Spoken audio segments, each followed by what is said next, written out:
King Charles has renewed calls for world peace during a speech at the anniversary of Victory in Europe Day. His Majesty paid tribute to King George VI, appearing on the same stage as his grandfather did 80 years ago. He's seen it as his duty to lead this anniversary, but in a surprise to the crowd, the King took to the stage. At the very same moment, his grandfather, King George VI, addressed the nation 80 years ago.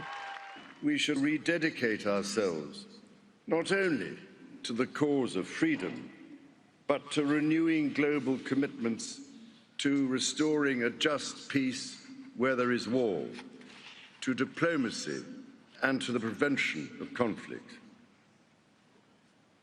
For, as my grandfather put it, we shall have failed, and the blood of our dearest will have flowed in vain if the victory which they died to win does not lead to a lasting peace.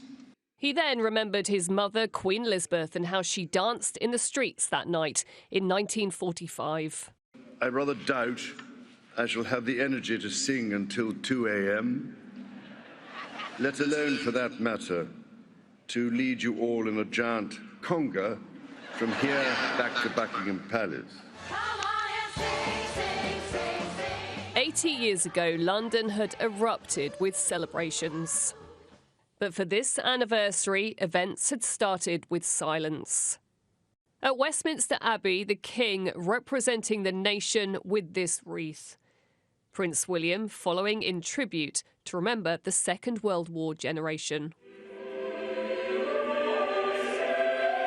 As other touches brought memories from the past, Winston Churchill's 10-year-old great-great-grandson, Alexander, lighting the V-Day candle of peace. The handing over of stories has been so central to this anniversary. With just over 70 veterans, the standout guests amongst all those dignitaries, determined to say they were here 80 years on. The royal family have made it a priority to try to make sure these events have been as special as possible for the veterans.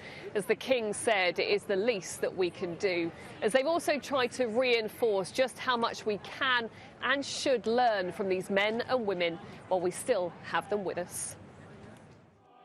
Their age means that future anniversaries will not be the same, and we may never see a generation like them again. When extraordinary people showed the most extraordinary bravery, pulling together for king and country.